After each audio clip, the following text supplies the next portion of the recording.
Hello, Wanderers. Welcome back to our Crusader Kings 3 roleplay series following Lord Monford Velaryon in the wake of Daenerys Targaryen's victory in the war against the former King Renly Baratheon.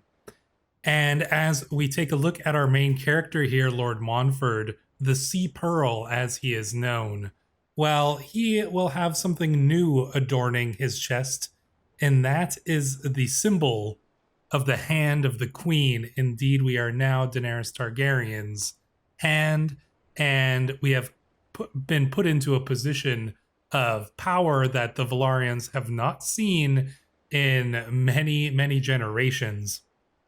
And so it's safe to say that Lord Monford has truly reached heights that his family could not have hoped to reach for a very long time. Now, we are going to go through a lot of events here. There's going to be a lot of setup. I've done a lot of things to add to the story and work around the events that happened in those last few episodes to try to make it all make sense. Now, we could have let the AI take care of it, but I don't think the AI does a very good job of representing the story. It adds an excellent element of chaos, and I love that element of chaos. But when it comes to, these big important story moments, I prefer to take a little bit of a hand. And I did go to you guys in the comments and got some great suggestions, some of which I have used and some of which I have tweaked a little bit. So let's take a look at those. And we're going to go over to Daenerys Targaryen first,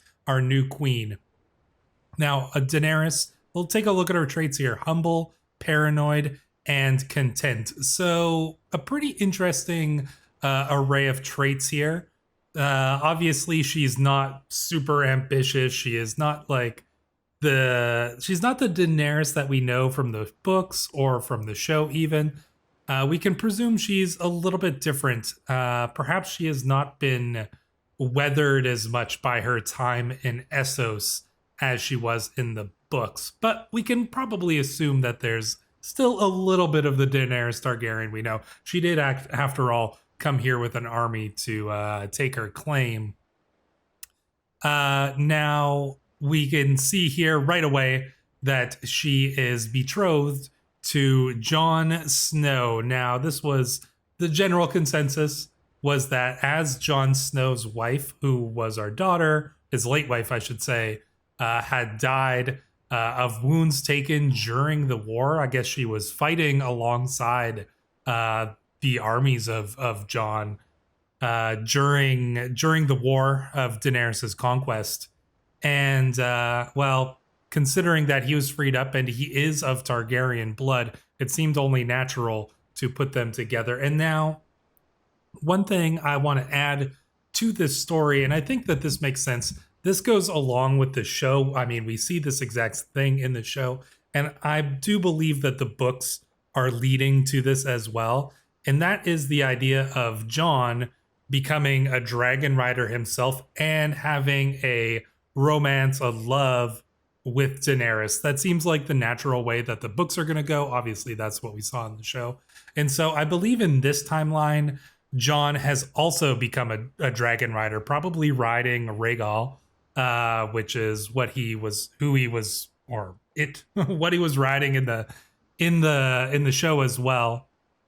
And so we can assume that Jon is also a dragon rider and does have a relationship with Daenerys. So they are lovers as well, in addition to betrothed here. Daenerys is holding a grand wedding in King's Landing, not at the Sept of Baelor, because you can probably imagine that she doesn't have the greatest relations with the Faith of the Seven, just considering that Renly was beloved of the Faith, presumably, and now Daenerys comes in, the Targaryens, she's marrying her nephew, like, it's a whole big thing. But Jon and Daenerys will be married, and presumably will be having at least one or two children, an heir to the Targaryen name. It is a matrilineal betrothal, of course, so that they will be from House Targaryen. Now, Jon is no longer a lord in the north. In fact, he is now the Lord of Dragonstone. And that is because Lord Montfort here was just the steward of Dragonstone. We weren't making it our seat or anything like that, and there was always the intention, if the Targaryens returned, and certainly if the dragons returned, that we would end up giving Dragonstone back up. And so Dragonstone is now in the hands of Jon Snow. I don't think Montfort would mind that very much, considering that Jon Snow's first heir is Eddard Snowfire, who is our grandson. Obviously, this is the son of our daughter here. And so I don't think we would be too upset about Jon being the Lord of Dragonstone, knowing that our grandson is going to inherit it at some point. Obviously, he is a direct vassal of Daenerys. Now, what were the rewards of Lord Montfort for his service other in the war for Queen Daenerys' claims, other than just being the hand of the king or queen? Well, we have been granted Massey's Hook as one of our vassals. This isn't really, I mean, Massey's Hook did join, or House Massey did join in the war to help put Daenerys on the throne. You could kind of see this as like being a little bit of a downgrade for them, but I don't really see it that way, considering the prestige that Lord Montfort has and considering the type of man he is. Not to mention, Lord John Massey himself is craven, trusting, and humble. So I don't think he would be too upset about being placed as a vassal of the newly named Lord of the Narrow Sea. And we have gained that title because not only do we now have Massey's Hook, but we also have the island of Tarth as well as one of our vassals. And not just Tarth, but also the Isles of Estermont. So we truly are the Lord of the Narrow Sea, not to mention our titles here in the Stepstones. Now, you can probably imagine that I'm I'm not zoomed out on the map on purpose because I don't want to give you too many spoilers. We will be going through a lot of characters here and showing you guys how all of this is set up. And let's go over to the first one and perhaps the most important one. What happened to Renly Baratheon? Well, Sir Renly, is now a member of the Night's Watch. Indeed, Daenerys Targaryen sent Renly to the Night's Watch. She gave him mercy, probably at the behest of most of the lords who were following her, who had fought alongside her, who were from Westeros. And that's just purely because Renly was too beloved. I mean, he was a good man, temperate, compassionate, humble, ambitious, sure. But I mean, you can't say that Renly was not a good man. And so I think a lot of people asked for clemency for Renly and to have him take the black rather than being executed. Not to mention, even though it was his older brother Robert who usurped the Targaryens, Renly was just a boy at the time. He wasn't directly responsible. And so I think it is pretty understandable that he would be granted a little bit of mercy rather than be executed. However, his family has not come out of this unscathed, and that is because the new Lord Paramounts of the Stormlands are House Penrose. Now, House Penrose was one of the houses that joined Daenerys and fought against Renly. And so they have been granted this reward of being named not only the Lord of the Stormlands, but the Lord of Storm's End as well. Now, an interesting thing about House Penrose that not everybody might know is that they actually have Targaryen blood. If we go back a couple generations here, we will see that the descendants of House Penrose are actually descended from Princess Aelena Targaryen. This is the sister of Daeron the Young Dragon and Baelor the Blessed, and also the daughter of King Aegon III, known as the Dragonbane. And so I think it's pretty fitting that House Penrose was the house chosen to lead the Stormlands. And they are hopefully going to be loyal to to Daenerys here. Now, that isn't to say that the Baratheons have been kicked out. The son of Renly here, Lord Hugh, does still rule Castle Seaface here, so they do have a small castle, but they have been stripped of the majority of their power. Now, in addition to losing Tarth and Estermont, the Stormlands have also lost some land to Dorne. You can see that the High Lordship of Nightsong and the High Lordship of Marchfields are now in possession of Dorne, and that was a reward given to Princess Saria just due to her assisting Daenerys in the war as well. So the Stormlands are diminished and under the lordship of Lord Paramount Jon of the Stormlands. Now, as we shift things over, we're going to head over to the Reach, and you will see that the Reach is no longer run by House Tyrell, but instead House Tarly. Now, House Tarly is a house that also joined in the rebellion against King Renly, and they fought pretty well. You'll remember that the House Tarly forces were one of the ones who won and engaged in one of those very early battles. So there's two main reasons why I gave this to this title here. One of the main reasons was that the other option that a lot of people were calling for was House Hightower, but Lady Sherys here of House Hightower is only 9 years old. Not a fit position to be named as Lord Paramount of these lands. And so I'd rather give it to Lord Paramount Samwell Tarly, and that's also because he is a named character from the books. And so you can see that Samwell Tarly here, craven, gluttonous, compassionate, honest, just like the books, but a very smart man. And he has been given this position because House Tarly fought for Daenerys. And the Tyrells did not lose everything. I think that Lord Montfort would have asked for some mercy as well for his wife's family. And so although House Tyrell was stripped of the Lord Paramountcy, they were not stripped of all their lands. Now, Loras Tyrell himself, the former Lord Paramount of the Reach, has also been banished to the Night's Watch. So him and Renly, they're together. I'm sure that they, maybe they don't mind that all that much. But yeah, Willis Tyrell is now the Lord of Highgarden, but House Tyrell has been stripped of that Lord Paramountcy, and it has been given to Samwell Tarly here, who I believe, I'm not sure if he has a position in the Queen's small council. But in either case, I think that was pretty fitting. I like that it's a named character that we know from the books, although this Sam is, never ended up in the Night's Watch. I think it's still pretty cool to see him as the Lord Paramount here.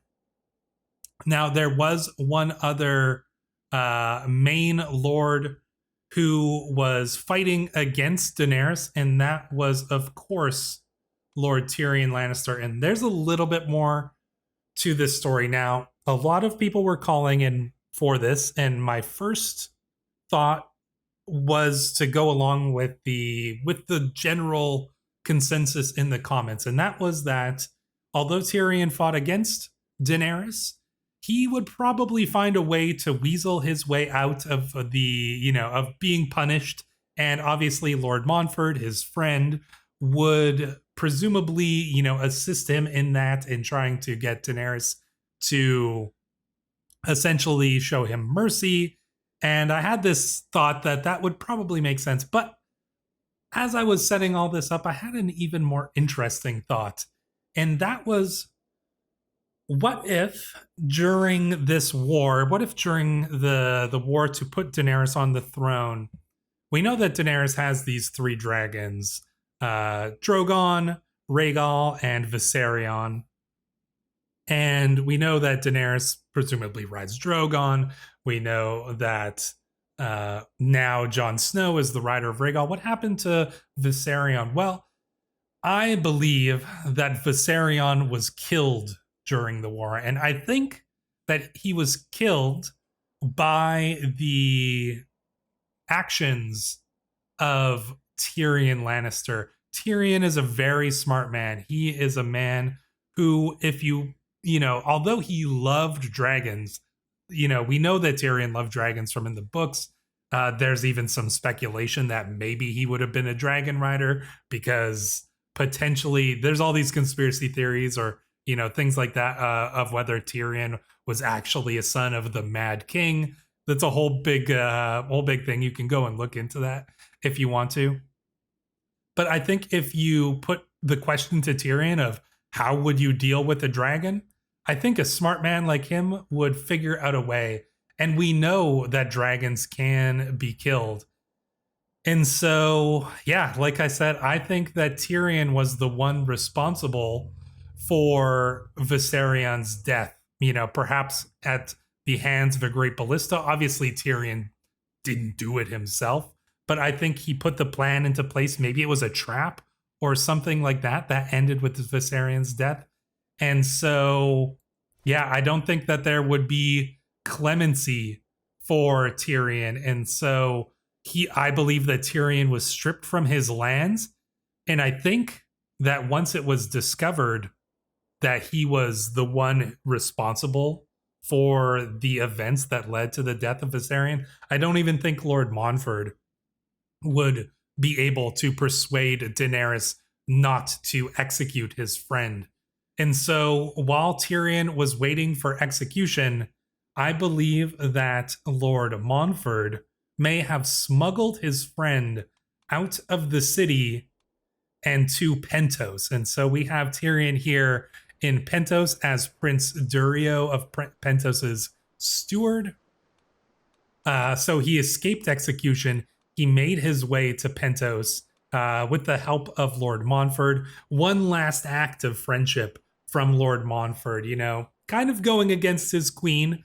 But, I think that with Montfort's traits of being forgiving and, his friendship with Tyrion, I think that this is something that he probably would have done. And so we smuggled Tyrion out of the city. We got him to Pentos.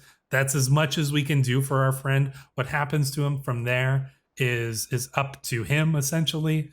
But this was our one last act towards our friend here. So, because obviously Daenerys was going to execute him if she realized that, he put the plan together that led to the death of essentially one of her children, because we know Daenerys considers the dragons to be her children. So Viserion is dead. Her other two dragons live. And Tyrion is now in Pentos. Well, who rules the Westerlands now? You might notice that this is not a recognizable coat of arms, and that is because the new ruler of the Westerlands is Lord Castus Masterly. Now, who is Lord Castus Masterly? Well, this is a man who probably doesn't appear in the books or anything like that, and that's because with the death of Harry Strickland, the leader of the Golden Company, Lord Castus here became the new leader of the Golden Company, who helped put Daenerys on the throne. And so this former mercenary captain who loyally put Daenerys into the position of Queen of the Seven Kingdoms has been rewarded greatly for his efforts and named the new Lord Paramount of the Westerlands. Now, he is a Stormlander man who obviously ended up fighting with the sellswords in Essos. He is honorable, he's rude, he's ambitious, he's an excellent fighter and commander, and we're going to see how he does as the Lord of the Westerlands here. I thought this would be kind of interesting because the Golden Company needed some sort of reward. 10,000 men came with Daenerys, and they fought for her. They needed some kind of reward, and so the Westerlands was the reward that the Golden Company was granted. I imagine many of his captains and things like that were given, lands and titles and things like that in the Westerlands. And so, yeah, we've got a new lord here. So we have 3 new houses here in these kingdoms. We've got House Masterly, Lord of the Westerlands. We've got House Tarly of the Reach, and House Penrose of the Stormlands. I like this because it upsets the status quo. It breaks the, established order of things rather than just having, Willis Tyrell, take over for his brother and lead the Reach, rather than have Tyrion be forgiven and, remain as the Lord of the Westerlands, and rather than having Renly's son be the Lord Paramount of the Stormlands. I think that this is a pretty interesting way of doing things here. So yeah, upset the status quo, make things a little bit more interesting. Who knows? Maybe we'll have some rebellions and we'll see the Lannisters and the Tyrells and House Baratheon come back to rule these lands in the future. But for now, I think that this is pretty fascinating. I think we've got some really interesting, ideas of why this happened. I think this all makes sense. I think it all fits with the story, and it all, is very cohesive and seems like something that could happen in my mind in a George R. R. Martin alternate universe. So yeah, that's how the three kind of leaders of Renly's side have ended up here. Obviously Dorne rewarded for their efforts. What happened with the Riverlands? Well, the Riverlands sided with Daenerys as well, and they were also rewarded for their efforts by being granted some lands in the Westerlands. So you can see that now the Lordship of Hornvale is sworn to the Riverlands, and even more importantly, the High Lordship of the Gold Road. And this serves two factors. One, it rewards House Tully with a very profitable position as this, the entrance to the Gold Road here as it heads into the Westerlands would be a place where a lot of tariffs could be levied. They're probably going to make a lot of gold from having this piece of land, but it also serves a strategic purpose as well. In case the Westerlands rise up, they will have to go through these lands, but well, they don't have to, but this is presumably one of the easiest ways for them to get to King's Landing. And so having a loyal lord ruling over this strategic piece of land here is obviously going to be very advantageous to Daenerys. What about the Iron Islands? Nothing really happened with the Iron Islands. House Greyjoy still rules it. They did stay neutral. I don't imagine that there's a lot Daenerys could do against House Greyjoy right now. I mean, she could go there with her dragons, but as far as we know, Lord Roderick has gone to bend the knee. He is traveling to the wedding here, and we'll presume that he will bend the knee. I will point out, this guy's got some kills here. He's got 6 kills, a couple of them in battle here. Trial by combat, slain in battle, died in a fight. So Lord Roderick the Black Kraken has done pretty well. His son here, Lord Meldrin, is a little bit more of a fop here. Zealous, trusting, fickle, gregarious. An interesting person to inherit.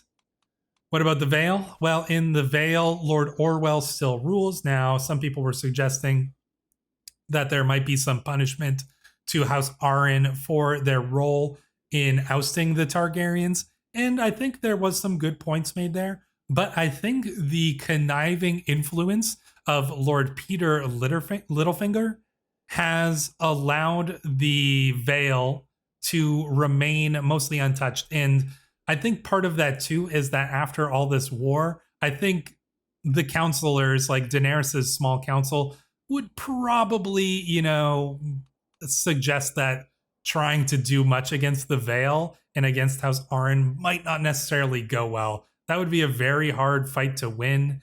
And, the Vale is still presumably loyal to House Arryn here. And so Lord Orwell still remains as the Lord of the Vale here under the regency of Peter Littlefinger here. The final one of the 7 kingdoms that we have to take a look at is the North. And the North, I think, is quite interesting. What happened with the North? Well, I think that we know that the North stayed neutral in Daenerys's war. And so what would happen after all that? Well, my reasoning behind all that is that, and why did Ned stay neutral? Why didn't he join Renly? Well, I think that was a tough decision for Ned. You could imagine that although he was loyal to Renly, he swore oaths to Renly. The thing, he is Ned is a man who would sacrifice. He is an honorable man. There is no doubt that Ned is perhaps one of the most honorable men. But we know for a fact that Ned Stark would sacrifice his honor if he believed it was the right thing to do. There's the honorable thing to do, and then there's the right thing to do.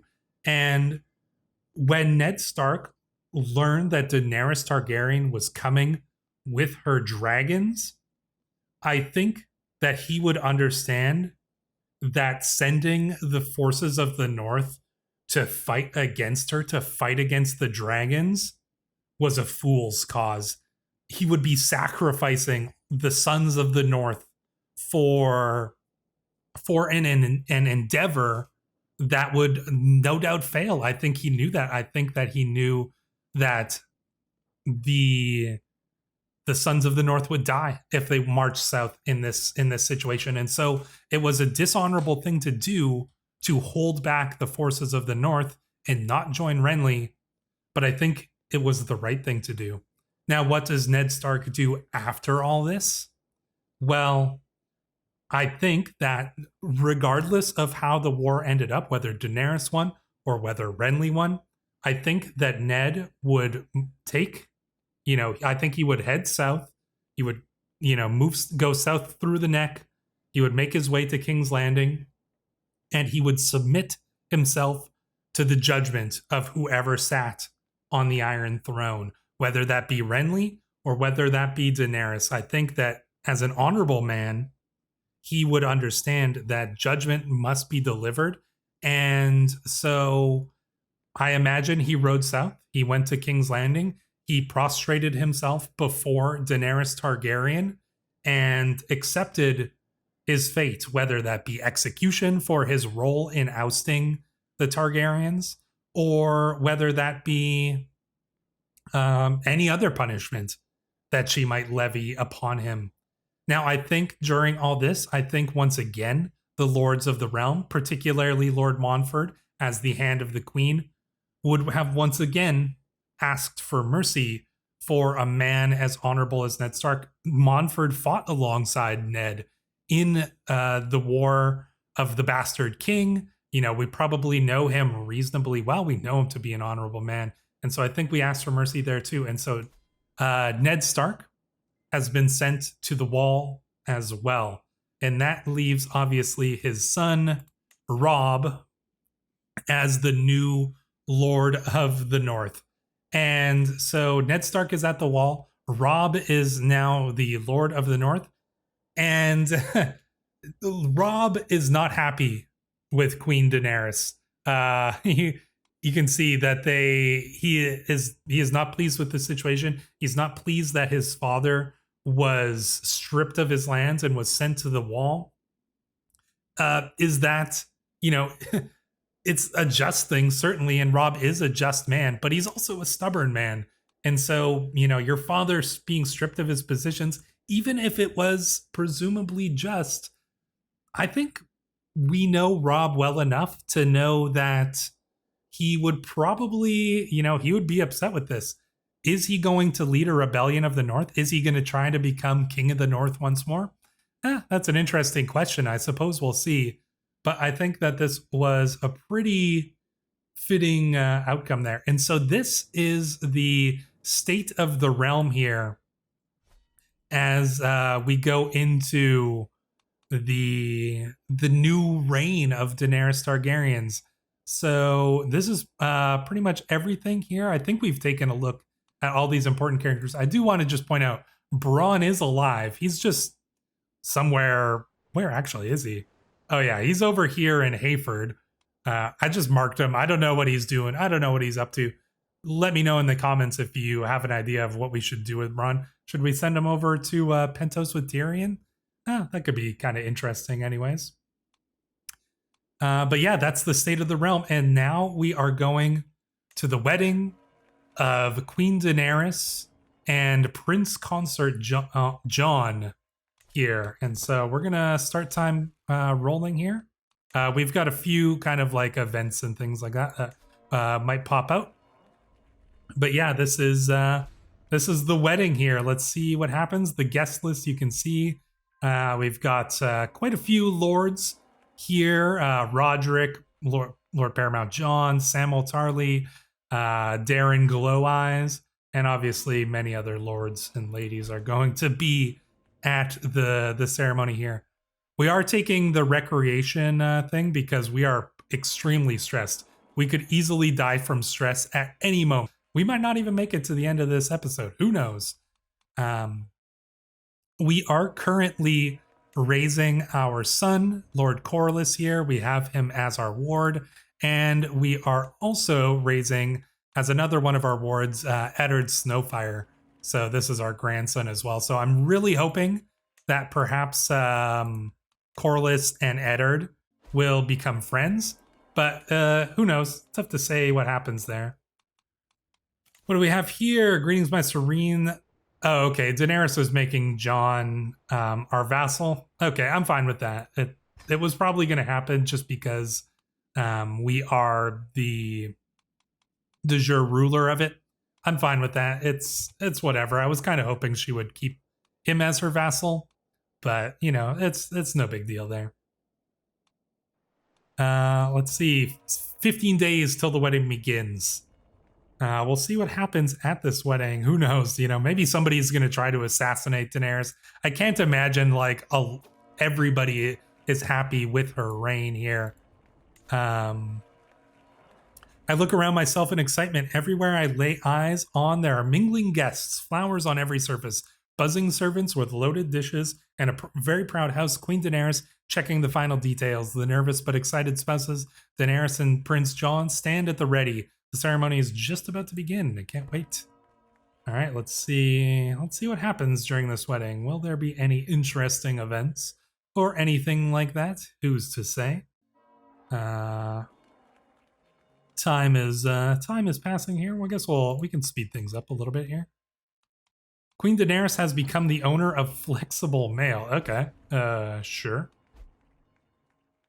While we wait for the next event here. Oh, here we go. The ceremony has finally reached its climax. The traditional rituals have been completed, and all that's left is to say the final vows. Oh, and look at this. It's not even the High Septon. Yeah, like I said, Daenerys is not a friend of the faith, and so it's not the High Septon doing the wedding. It is just like some, somebody from her court. This man Alex here, who is the presiding over the wedding. They both say I do, and now they are married. Very exciting. The banquet starts. Let us enjoy. There's one other thing that I'd like to just mention. One of our other rewards was there was some subsidization of the rebuilding of Spicetown here, and so we are in the process of rebuilding Spicetown. We paid for the majority of it, but I think the kingdom funded some as well with the money taken from the hostages that were taken in the war there. This says Tyrion's here. This is just kind of bugged out from the way that all the things that happened when I was just setting up the scenario. Let's sneak out so we can talk properly. You know what? I'm going to do that. Maybe this is the moment when, maybe Tyrion came back or something like that. You know, his family was here. Maybe he came in disguise. I don't know. I'm going to maybe pretend that Tyrion is just not here. But yeah, that's a little bit of a weird one. There's a lot of things that can happen. Oh, yeah, Lord Rob's starting a Liberty faction. Okay. If you've got a reason for why Tyrion would be here, after we like snuck him over to Pentos. I'm sure that there's some creative people in the comments who've got some ideas of how that might all make sense. But I'm pretty sure we're like, Tyrion, get the hell out of here. Like, why did we sneak you out of here in the first place? But in any case, let's see. As my turn nears, I'm left wondering, should I consider the happy couple or focus on the festivities? Praise the wedding party. We could, I need to lose some stress here. We are going to say something sweet, but perfunctory. Yeah, I think we have to. I think we need to get some stress relief. We will die if we take another stress hit. If any of our children die, if our wife dies, if anything like that happens, we're going to get stressed and we're going to have a heart attack, and that is it. The hall is awash with a riotous parade of acting troops, dancing musicians, and exotic charlatans, delighting guests en masse. Near my seat, both Lord Roderick and Lord Paramount Samwell share their opinions on the display. Yes, you can play whilst airborne. Don't be a coward, laughs Roderick, haranguing a musician. It's no fun without a little danger. Watch out, Samwell spits, dodging a hucked juggling ball. Bloody cavalier hirelings can't even eat my meals safely. I'm focused on the actual entertainment. We could get a friendship with Samwell or Roderick. Oh, well, we could gain some martial lifestyle experience, or we could gain some stewardship lifestyle experience. You know what? Who knows? Maybe we would become... I'm going to go with this one and potentially see if we can become friends with Samwell Tarly, the Watchful Shepherd, as he is known. Just because that could be interesting. Time continues to pass here. It feels like I've been eating, drinking, mingling, and dancing and singing for days. Looks like it's time to, for the consummation, perhaps? Yeah, the bedding ceremony, the wedding night here is just about to begin. Somebody's planning to kill my caravan master, Larissa. This is Lady Orana of House Edgewater, who is our current spy master here. So there we go. The newlyweds have taken their leave, consigned by the families to the bedchamber to consummate their union. The rest of us return to the banquet hall to make merry and celebrate. Looking over the assorted guests and their finery and pomp, I feel the urge to do the rounds, making my presence known to all. Certainly we are the hand of the king. This makes a lot of sense. Tonight I must look to the paupers of the Red Keep. I've been meaning to talk to Alphos. He's not important. My presence here today must not be overshadowed. Ooh, we could. I kind of wanted to. You know, I think we got to go with the arrogant option. Our presence must not be overshadowed. We could have had the opportunity to become Samwell's friend there, but I think the other option made a little bit more sense. So, and here we go, King John, Queen Daenerys. Congratulations again, and there we go. The wedding ceremony is complete. Finish the grand wedding. And with that, we shall, well, I mean, we're probably not actually returning to Driftsmark. We're probably going to be staying in King's Landing, and that is because we are the hand of the queen. Let's take a look at the council here. So Lord Montfort is the hand of the queen. That's giving us +4 prestige per month, even more stress than we already have. We are going to die of a heart attack. I just want you guys to get over that already. It's going to happen. We gain +20 lifestyle experience and development growth. So not as good of bonuses as being the master of coin, but I think this is very fitting, and you know, it makes more sense for the roleplay. We've got Lord Paramount Samwell Tarly as the Master of Laws, which is interesting. Lady Saria of Dorne is our Master of Coin. We've got Lord Paramount John of House Penrose here as our Master at Arms. Lord Darren of House Tully here is the Master of Whisperers. Interesting, we've got Lord Rob as the Master of Ships. I don't know if this quite makes sense, but you know, you can't always account for the AI's decisions. And then obviously the High Septon. So that is the council, that is the situation, and that is the 7 kingdoms. And I know that this was a lot of talking and not a lot of time passing in this episode, but I hope it was still interesting. We've still got some time left in the life of Lord Montfort here. He's still got goals. We still want to go and conquer the Stepstones. We still need to deal with Pirate King Salador San. We got to figure out what's going to happen in all the various, lands here. Is Rob going to lead a rebellion? Is House Masterly going to be ousted from their position? Looks like he's already married here to a Lysini woman who is pregnant with his child. So that'll be interesting to play out. Are these new lords of these kingdoms going to be able to retain their positions? Who knows?